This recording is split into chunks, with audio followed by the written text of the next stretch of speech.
Max ಚಿತ್ರದಿಂದ ಒಂದು ಸಣ್ಣ ಟೀಸರ್ ಬಿಡುಗಡೆ ಆಗಿದೆ. ನಕ್ಕನ್ ಬರ್ದಿಟ್ಕೊಳ್ಳಿ, ಈ ಸಲ ಮ್ಯಾಕ್ಸಿಮಮ್ ಸೌಂಡ್ ಗೆ ಥಿಯೇಟರ್ ನ ರೂಫ್ ಡ್ಯಾಮೇಜ್ ಆಗೋದಂತೂ ಡ್ಯಾಮ್ ಶೂರ್. ಇನ್ನು ಮ್ಯಾಕ್ಸ್ ಟೀಸರ್ ಹೇಗಿದೆ ಅಂದ್ರೆ ಬೆನ್ಮೂಳೆ ಮುರ್ಕೊಂಡು ಆಸ್ಪತ್ರೆಯಲ್ಲಿ ಬಿದ್ದಿರೋ ಬಡ್ಡಿ ಮಗ ಎದ್ದು ಬಂದು ವಿಸಿಲ್ ಗಳ ಮೇಲೆ ವಿಸಿಲ್ ಹೊಡಿಬೇಕು, ಆ ರೀತಿ ಇದೆ. ಟೀಸರ್ ಬಿಡುಗಡೆಯಾದ 5 ನಿಮಿಷದಲ್ಲಿ ಟ್ವಿಟರ್ ನಲ್ಲಿ ಟ್ರೆಂಡಿಂಗ್ ನಲ್ಲಿ ಇದೆ. ಸುದೀಪ್ ಅವರು ಖಡಕ್ ವಾಯ್ಸ್ ನಲ್ಲಿ ಹೇಳುವ ಒಂದು dialogue literally goose bumps. Problem ಬೇಡ ಅಂತ ಬಿಟ್ ಕಳ್ಸಿರೋದೇ ಪ್ರಾಬ್ಲಮ್ ಆದ್ರೆ ಒಬ್ಬೊಬ್ಬನ ಹುಡುಕಿ ಹೊಡಿತೀನಿ ಅನ್ನುವ ಆ ಡೈಲಾಗ್ ಮಾತ್ರ ಟಾಕ್ ಆಫ್ ದ ಟೌನ್. ಈ ಡೈಲಾಗ್ ಕೇಳಿದ ಮೇಲೆ ನಮ್ಮ ಜಟ್ಕಾ ಬಾಯ್ಸ್ ಈ ಡೈಲಾಗ್ ಯಾವ ಸಿನಿಮಾದಿಂದ ಕಾಪಿ ಮಾಡಿದ್ದಾರೆ ಅಂತ ಕ್ರೋಮ್ ನಲ್ಲಿ ಸರ್ಚ್ ಮಾಡ್ತಾ ಇರ್ತಾರೆ. ಒಂದು ವೇಳೆ ಸಿಕ್ಕಿಲ್ಲ ಅಂದ್ರೆ ಅದೇ ಕ್ರೋಮ್ ಓಪನ್ ಮಾಡ್ಕೊಂಡು ಜಟ್ಕಾ ಹೊಡ್ಕೊಂಡು ಮಲ್ಕೊಂತಾರೆ.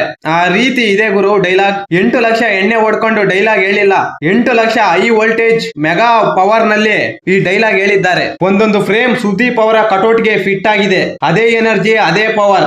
ನೈಟ್ ವಿಷನ್ ನಲ್ಲಿ ಶೂಟ್ ಮಾಡಿದ್ದಾರೆ. Colour grading, camera work top notch, BGM ಮಾತ್ರ ಕಿರಾಕ್. ಇನ್ನು ದಾದಾ ಕಿಚ್ಚ ಸುದೀಪ್ ಅವರ ಆಕ್ಟಿಂಗ್ ಬಗ್ಗೆ 2 ಮಾತಿಲ್ಲ. ಆಲ್ ಓವರ್ ಇಂಡಿಯಾ ಸಂಧಿ ಗೊಂದಿಗಳಲ್ಲಿ ಇವರ ಹೆಸರು ಕೇಳುತ್ತೆ. ಈ ಟೀಸರ್ ನಲ್ಲಿ ಫುಲ್ ವೈಲೆನ್ಸ್ ಇದೆ, ರಕ್ತಪಾತ ಜಾಸ್ತಿನೇ ಇದೆ. ನಿಷ್ಠಾವಂತ ಪೊಲೀಸ್ ಅಧಿಕಾರಿ ಮ್ಯಾಡ್ ಮ್ಯಾಕ್ಸ್ ಅರ್ಜುನ್ ಮಹಾಶಯ ಬರ್ತಿದ್ದಾನೆ. ಬಟ್ಟೆ ಬಿಚ್ಕೊಂಡು ಬೆನ್ಮೂಳೆಗಳನ್ನು ಗಟ್ಟಿ ಮಾಡ್ಕೊಳ್ಳಿ. ಒಬ್ಬೊಬ್ಬ ನನ್ನ ಮಕ್ಳಿಗೂ ಬೆನ್ಮೂಳೆಗಳು ಈ ಸಲ ಪುಡಿ.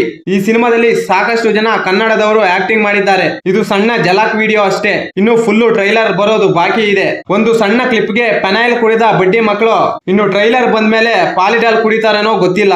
ಆ ರೀತಿ ಇದೆ ಗುರು ಟೀಸರ್. ಒಂದೇ ರಾತ್ರಿಯಲ್ಲಿ ನಡೆಯುವ ಕತೆ. ಈ ಕತೆ ಯಾವುದು ಅಂತ ನಮ್ಮ ಜಟ್ಕಾ ಬಾಯ್ಸ್ ಸೋಷಿಯಲ್ ಮೀಡಿಯಾದಲ್ಲಿ ಹುಡುಕ್ತಾ ಇರ್ತಾರೆ. ತಮಿಳ್ ಸಿನಿಮಾ ಕತ್ತಿನ ಇಲ್ಲ ತೆಲುಗು ಸಿನಿಮಾ ಕ್ರಾಕ ಅಂತ ಇಷ್ಟೊತ್ತಿಗಾಗ್ಲೇ ನರ ಹರ್ಕೊಂಡು ನಾಟ್ಯ ಮಾಡ್ತಾ ಇರ್ತಾರೆ. ಮ್ಯಾಕ್ಸ್ ಸಿನಿಮಾದಲ್ಲಿ ಸುದೀಪ್ ಅವರು ಫೈಟ್ ಸೀನ್ ಗಳಲ್ಲಿ ಯಾವುದೇ ಡೂಪ್ ಬಳಸಿಲ್ಲ, ಸ್ವಂತ ಅವರೇ ಫೈಟ್ ಮಾಡಿದ್ದಾರೆ. ಯಾಕಂದ್ರೆ ಈ ಸಲ ತಮ್ಮ ಫ್ಯಾನ್ಸ್ ಗಳಿಗೆ ಇಷ್ಟವಾಗುವ ರೀತಿ ಸಿನಿಮಾ ಮಾಡಿದ್ದಾರೆ. ಸುದೀಪ್ ಅಭಿಮಾನಿಗಳಿಗಂತೂ ಮಾಸ್ ಫೆಸ್ಟಿವಲ್ ಊರ್ ಹಬ್ಬ ಮಾಡೋಕೆ ರೆಡಿ ಆಗ್ತಾ ಇದ್ದಾರೆ. ಒಬ್ಬೊಬ್ನು ಹುಡುಕಿ ಹೊಡೆಯೋದು ನಕ್ಕನ್ ಪಕ್ಕ ಅಂತ ಸೋಷಿಯಲ್ ಮೀಡಿಯಾದಲ್ಲಿ ಸೌಂಡ್ ಮಾಡ್ತಾ ಅವ್ರೆ. ಯಾಕಂದ್ರೆ ಈ ಜಟ್ಕಾ ಬಾಯ್ಸ್ ನಾವೇ ಎಲ್ಲ, ನಮ್ಮನ್ ಬಿಟ್ರೆ ಯಾರು ಇಲ್ಲ ಅಂತ ಭ್ರಮೆಯಲ್ಲಿ ಇದ್ದಾರೆ. ಪುಷ್ಪ ಸಿನಿಮಾ ರಿಲೀಸ್ ಆಯ್ತು, ಒಬ್ನು ಕೂಡ ಕಣಿಗೆ ಕಾಣಿಸ್ಲಿಲ್ಲ. ಜೈ ಜಟ್ಕಾ ಎಂದು ಯಾರು ಘೋಷಣೆ ಕೂಗ್ಲಿಲ್ಲ. ಆದ್ರೆ ಕನ್ನಡ ಸಿನಿಮಾಗಳು ಬಿಡುಗಡೆ ಆದ್ರೆ ಬೆಳಗಿನ ಜಾವ 3 ಗಂಟೆಗೆ ಎದ್ದು 90 ml ಓಟಿ ಪ್ಯಾಕೆಟ್ ಕಿತ್ತು ಪಂಚರ್ ಆಗಿರೋ ಸೈಕಲ್ ಗೆ ಪಂಚರ್ ಹಾಕ್ಸ್ಕೊಂಡು 10 ಗಂಟೆಗೆ ಇರುವ ಶೋ 8 ಗಂಟೆಗೆ ಹೋಗಿ ಜನ ಇಲ್ಲ ಜನಸಾಗರ ಅಂತ ವಿಡಿಯೋ ಮಾಡ್ತಾರೆ. ಅದರಿಂದ ವಿಕೃತ ಆನಂದ ಪಡಿತಾರೆ ಈ ವಿಕೃತ ಕಾಮಿಗಳು. ಪರಭಾಷಾ ಸಿನಿಮಾಗಳು ಬಂದಾಗ ಸುಮ್ನೆ ಇರ್ತಾರೆ, ಕನ್ನಡ ಸಿನಿಮಾಗಳು ಬಂದಾಗ ಜೈ ಜಟ್ಕಾ ಬಾಯ್ಸ್ ಅಂತಾರೆ. ಲೈಟ್ ಕಂಬ ಕಾಣಿಸಿದ್ರೆ ನಾಯಿ ಕಾಲೆತ್ತಿ ಉಚ್ಚೆ ಒಯ್ದಂಗೆ ಇವ್ರ ಕಣ್ಣಿಗೆ ಕ್ಯಾಮ್ರಾ ಕಂಡ್ರೆ ಜೈ ಅಂತಾರೆ. ಅರ್ಜುನ್ ಮಹಾಶಯ ಆನ್ ಡ್ಯೂಟಿ. ಬಂಗಾರಪೇಟೆ ಬಂಗಾರಮ್ಮನ ಹತ್ರ ಹೋಗಿ ಹರಳೆಣ್ಣೆ ಹಚ್ಕೊಂಡು ರೆಡಿಯಾಗಿ ಮ್ಯಾಡ್ ಮ್ಯಾಕ್ಸ್ ಬರ್ತಿದ್ದಾನೆ. ಒಬ್ಬೊಬ್ಬನಿಗೂ ಬಟ್ಟೆ ಕಳಿಸಿ ಬೆನ್ಮೂಳುಗಳು ಪುಡಿ ಆಗೋ ತರ ಹೊಡೆಯೋದಂತೂ ಪಕ್ಕ. ಈ ಮಾಹಿತಿ ನಿಮಗೆ ಇಷ್ಟವಾಗಿದ್ದರೆ ಶಿವರಾಜ್ ಇನ್ಫೋ ಯೂಟ್ಯೂಬ್ ಚಾನಲ್ಗೆ ಸಬ್ಸ್ಕ್ರೈಬ್ ಮಾಡಿ, ಸಪೋರ್ಟ್ ಮಾಡಿ. Thank you for watching. ಧನ್ಯವಾದಗಳು.